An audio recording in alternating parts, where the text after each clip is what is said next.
before South Africa had colonial law, before there was even a cape to land at. There was Rome, the so-called civilized empire that built its greatness on the backs of slaves. They called it law. We call it control with paperwork. Rome loved rules. They had scrolls for everything, from how to sell land to how to punish a slave for stealing bread. They called it the 12 Tables. Sounds noble, right? Like Moses on a marble tablet. This beggar needs to be taught a lesson. Except these ones weren't from God. They were from politicians. See, in Rome, not everyone was equal before the law. Only citizens mattered. The rest, workers, soldiers, foreigners, were just tools, property, and if you were conquered, you didn't get justice. You became someone's asset. They even had a word for ownership, dominium. That meant, I own it, I control it, and the law protects me for doing so. Beautiful, right?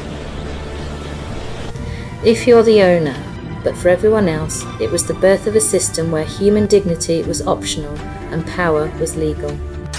It's from that same mindset that the Dutch later built their empire, and eventually their ships sailed to our shores, carrying not only gunpowder, but the Roman idea that some people are citizens and others are subjects.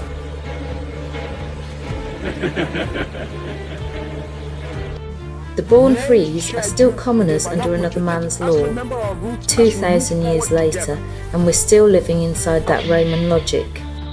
The titles have changed, CEO, landowner, elite.